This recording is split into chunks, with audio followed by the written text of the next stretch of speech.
prazer imenso estar com os queridos aqui para mais uma das nossas aulas das lições bíblicas da Escola Dominical da CPAD. Estamos na lição de número 4, onde o tema do nosso trimestre é o plano divino para Israel em meio à infidelidade da nação. A lição de número 4, onde iremos falar sobre Elias e os profetas de Aserá e Baal. Nosso texto áureo ele está em 1 Reis, no capítulo 18, verso 38, e nos fala o seguinte: Então caiu o fogo do Senhor e consumiu o holocausto e a lenha e as pedras, e o pó ainda lambeu a água que estava no rego. A verdade prática nos ensina o seguinte, que o Senhor ele sustenta com sua forte mão todos os que estão dispostos a proclamar a verdade de que Ele é o único Deus digno de adoração. Nossa verdade prática, ela nos traz um tema bem interessante que precisamos guardar isso em nosso coração. Nossa leitura bíblica em classe, ela está em 1 Reis, no capítulo 18, verso 22 até o verso 24, depois o verso 26, o verso 29, o verso 30, verso 38, verso 39, e depois 1 Reis, capítulo 19, do verso 8 ao verso 14. O objetivo geral dessa lição é revelar que Deus ele opera milagres através dos seus filhos e os objetivos específicos, que são 3. O primeiro é salientar que é necessário e urgente enfrentar o pecado. O número 2 é relatar que Deus responde às nossas súplicas. E o terceiro e último é expor as fragilidades do ser humano. Como sempre, se você tem nos acompanhado, compartilhe nosso vídeo. Se for a primeira vez, acesse o nosso canal, que é o AD Belém Pinda EBD. Faça ali a sua inscrição e ative o sino de notificação. Bom, meus irmãos, antes de entrarmos nos nossos tópicos, uma introdução breve do que nós iremos falar. Então, a nossa lição de hoje, bem como toda a lição, ela vem com o intuito de afirmar o poder soberano de Deus sobre todas as coisas e que ele faz também o uso de homens e mulheres fiéis que não se corrompem com as coisas dessa vida ou se afastam de sua presença. Um exemplo disso é o profeta Elias, a qual nós iremos retratar. Essa parte do livro dos reis, ele coloca luz sobre o poder de Javé, em detrimento ao poder de Baal e Aserá. No caso aqui, Asera ou Aserá é a sua consorte ou a sua esposa. Bem porque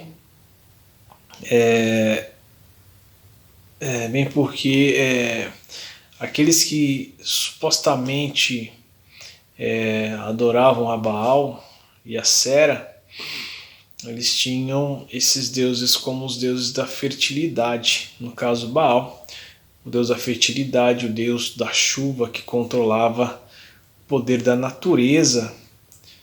Também o deus do fogo, como ele dominava sobre a chuva e tinha esse poder, ele também tinha o poder de mandar fogo do céu por meio de relâmpagos e raios.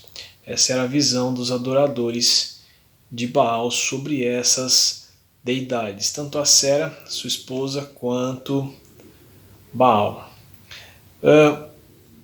Porém, essa deidade ela foi derrotada pelo Deus Todo-Poderoso por meio da oração de Elias no Monte Carmelo, a qual nós vamos retratar aqui também. Algo a se dizer é que de modo algum Deus deve ser tentado ou o seu poder testado. Isso é algo que já é sabido por todos nós. Contudo, o que nós vemos no Monte Carmelo não é a tentação a Deus, mas um cenário soberano de seu poder, permitido por ele mesmo, para que o povo pudesse ver que somente Javé é o único Deus e seu Senhor, e que também vale a pena servi-lo e ser fiel a ele. É importante dizer que cada elemento que aparece durante esse duelo, vamos dizer assim, embora que o que Elias faz é afirmar que realmente Deus é o único Senhor. Então cada elemento que aparece nessa cena ela tem um grande significado e evidencia realmente que Javé é o dominador sobre todas as coisas. Além, e claro, de reafirmar que todos que confiam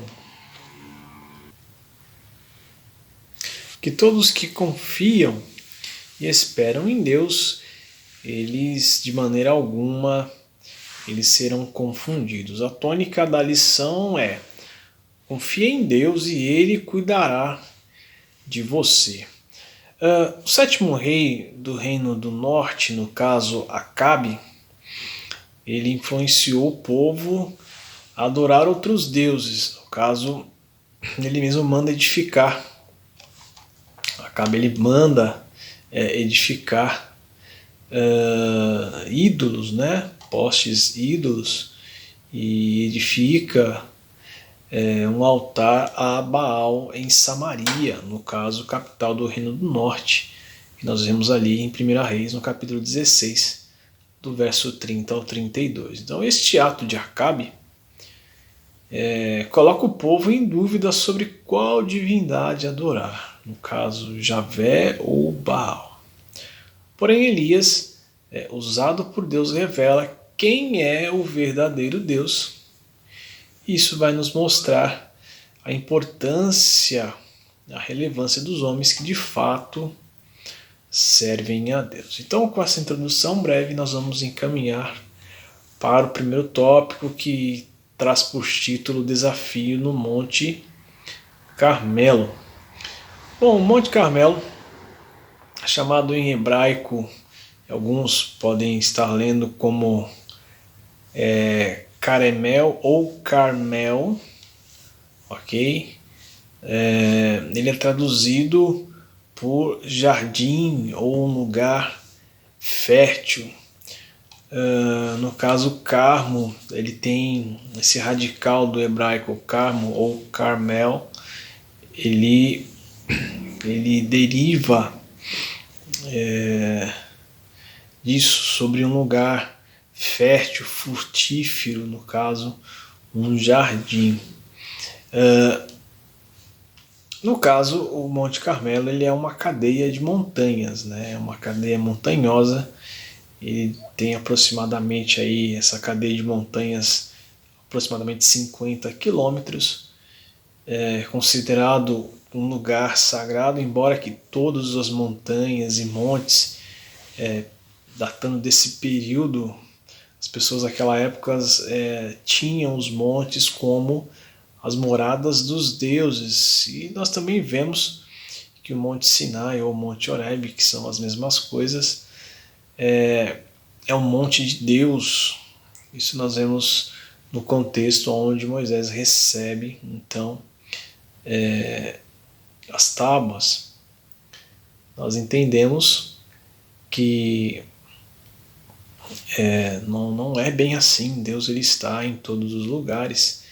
Deus ele habita em toda a plenitude, mas o povo entendia que os montes eram as moradas, a morada dos deuses. Então o Monte Carmelo não era diferente, ele tinha uma conotação sagrada para aquele período, bem como hoje ele também o tem.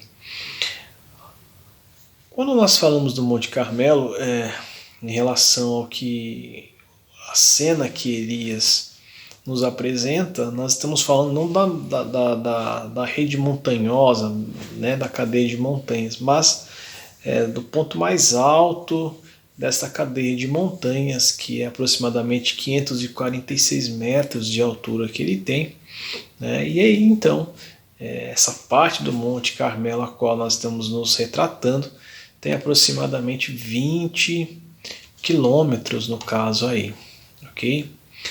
Bom,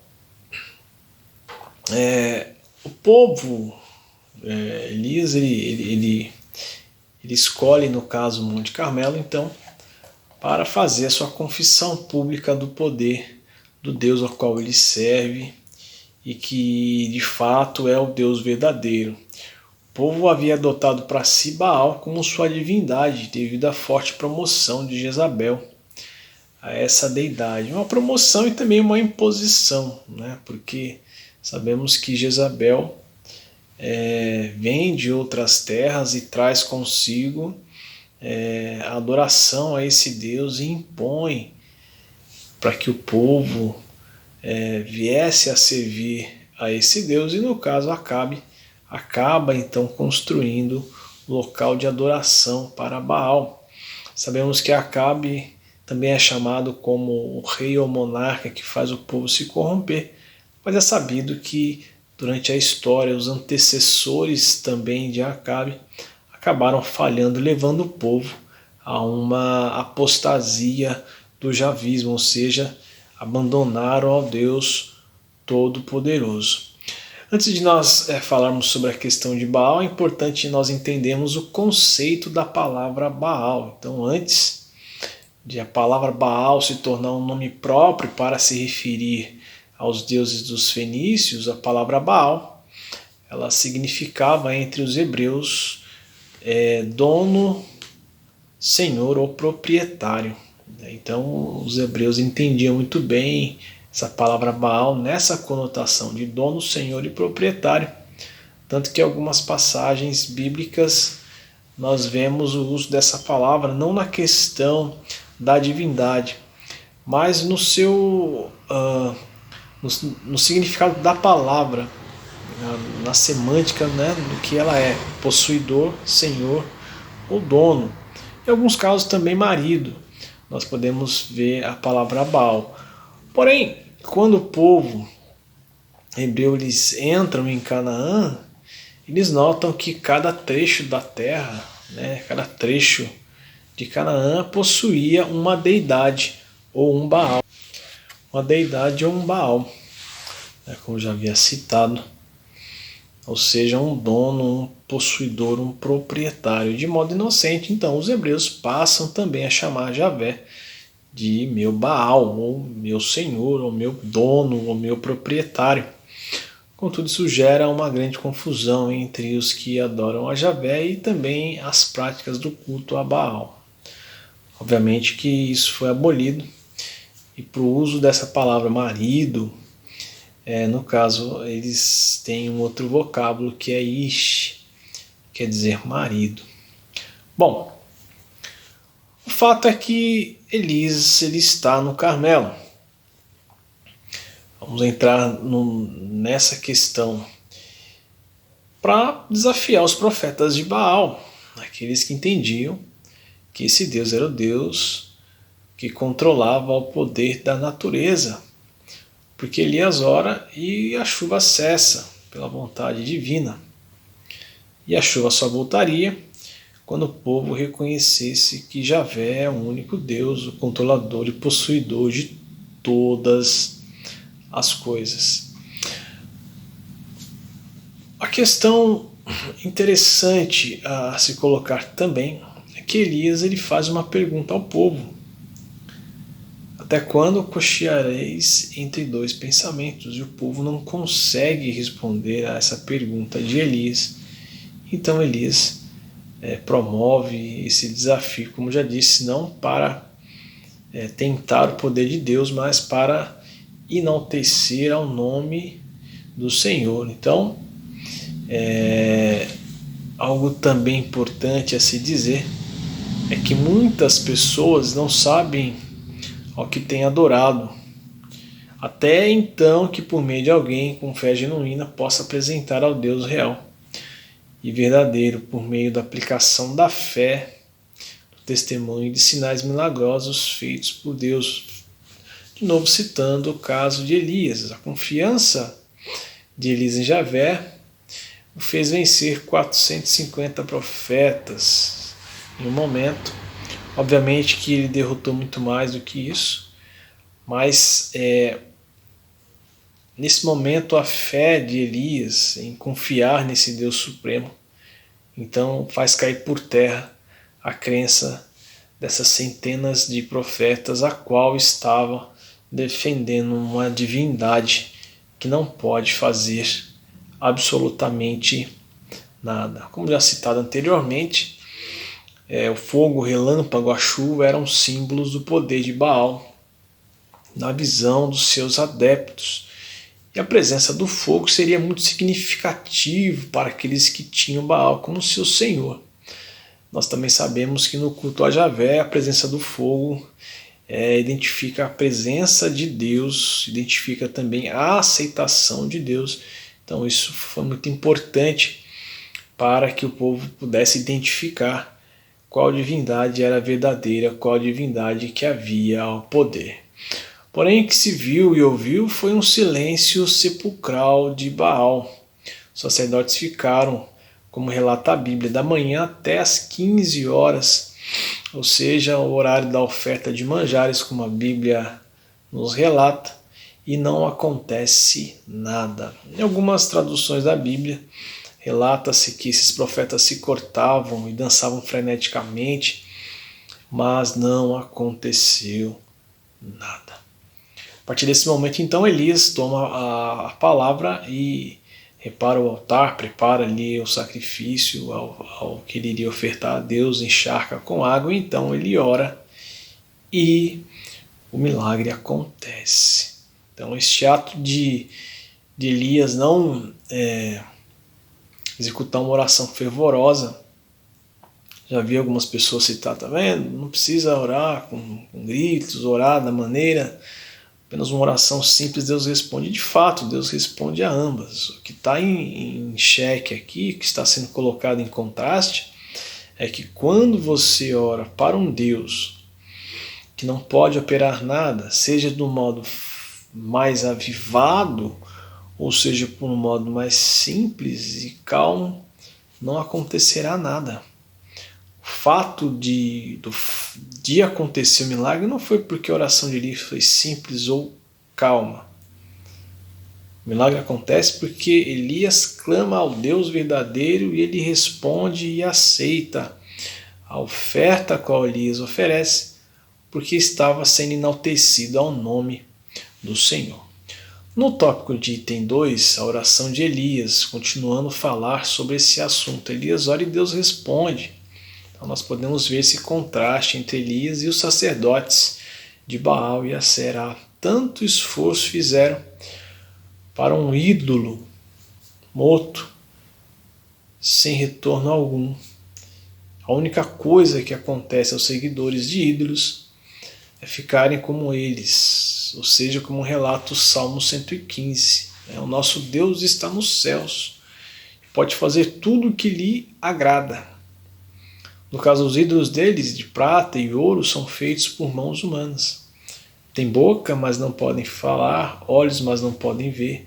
Tem ouvidos, mas não podem ouvir, nariz, mas não podem sentir cheiro. Tem mãos, mas nada podem apalpar, pés, mas não podem andar, nem emitem som algum com a sua garganta. E aí então vem a frase: tornem-se como eles aqueles que os fazem e todos os que nele confia. Então, do modo que o saber abre os olhos e permite mudança na cosmovisão de alguém, a adoração e o serviço a Javé permite ao adorador ver, ouvir, ser alguém melhor, coisa que o povo não estava sendo. Ou seja, infelizmente o povo não havia moralidade entre eles, não havia mais um sentimento de adoração a Deus e tampouco um sentimento fraterno entre a nação e o povo, porque a moralidade havia se perdido. Então é possível que alguém tente fazer, e é algo importante se dizer, é possível que alguém tente fazer a coisa certa, mas pode estar fazendo de modo errado. Por essa razão, a necessidade de alguém orientar as pessoas a conduzir, a buscar aquilo que é correto. Elias estava preparado, ele conhecia o seu objeto de adoração, ele sabia como deveria estar para obter a resposta. E devido à apostasia do povo, por influência e imposição do governo, isso é importante se dizer, os altares do Senhor foram despedaçados. Por quê? É algo importante a se dizer. Quando Jezabel ela vai para o reinado do norte, para se estabelecer ali como rainha junto a Acabe, é visto e é notório isso, que ela quer promover essa divindade. Uma grande questão que os teólogos colocam é que toda a oposição à divindade, pelo menos naquele período, né, a perseguição religiosa, ela tinha muito mais força política do que meramente perseguir a um Deus.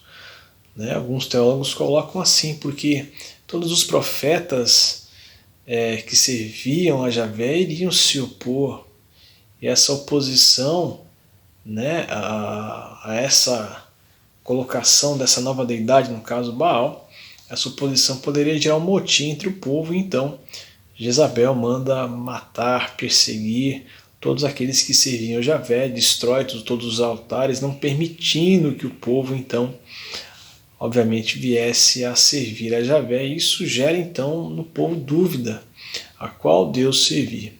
Obviamente que nós sabemos que por trás dessa perseguição política e religiosa, como eu citei aqui de alguns teólogos pensam dessa forma, há por trás sim, logicamente, que o trabalhar do maligno para parar e boicotar a pregação genuína do Senhor. Bom, continuando aqui,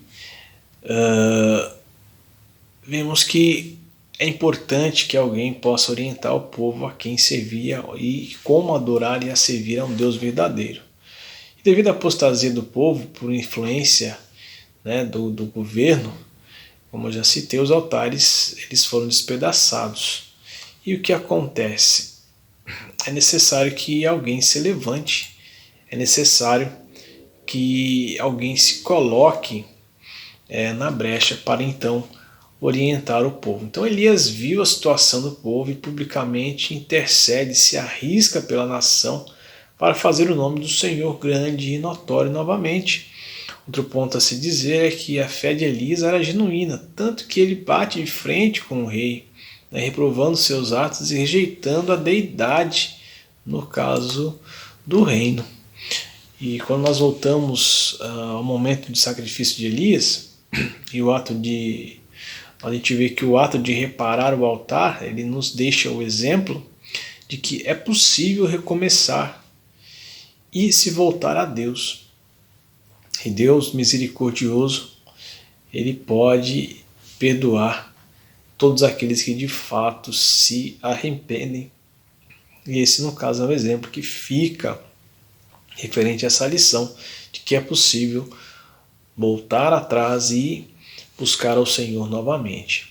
O terceiro e último tópico que fala Elias em Horebe. É sabido que Elias foi sustentado por Deus e levantado pelo próprio Deus para levar sua palavra. E nós vimos grandes feitos realizados pela fé em Javé, no caso realizado por meio de Elias. Contudo, Elias, como todos os homens, ele é falho, ele infelizmente, depois de ter tido tanta vitória e tantas maravilhas, ele acaba sendo vencido pela oposição, sendo vencido pela perseguição, e acaba se frustrando, talvez com dúvida em seu coração, por tudo que ele tenha feito e ainda está correndo o risco de morte. Ele sabia que o seu fim seria trágico, então ele foge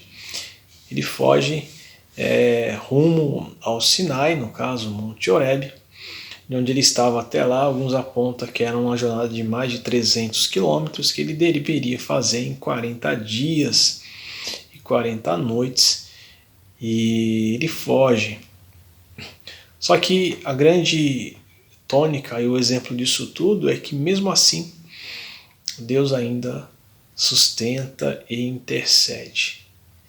João, nós podemos ler o seguinte, que sem mim nada podeis fazer.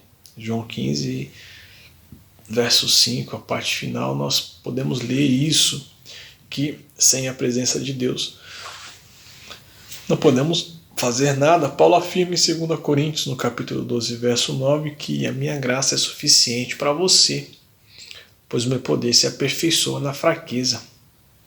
Eu peguei esse trecho de uma outra versão da Bíblia.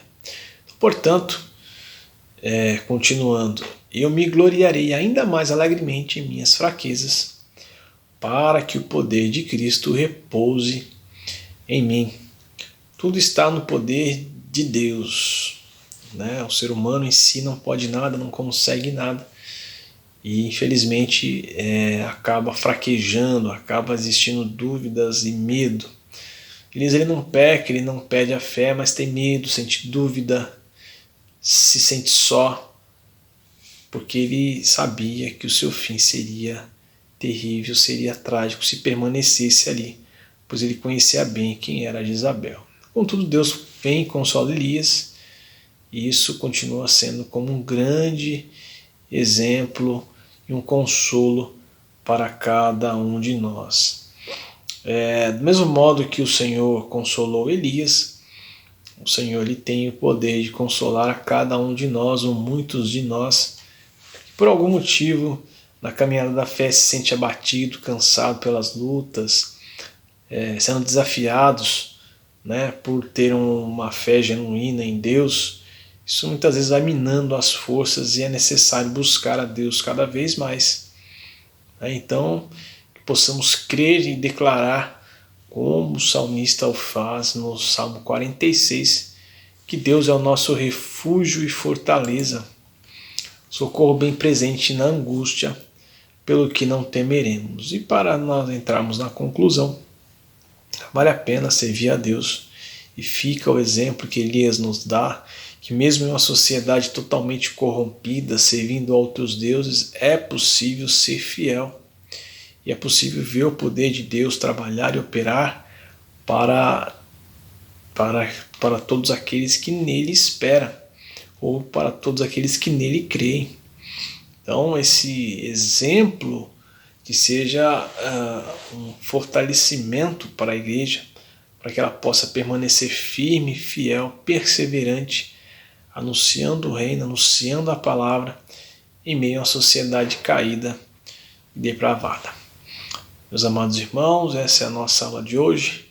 Quero desejar aqui a todos o meu forte abraço.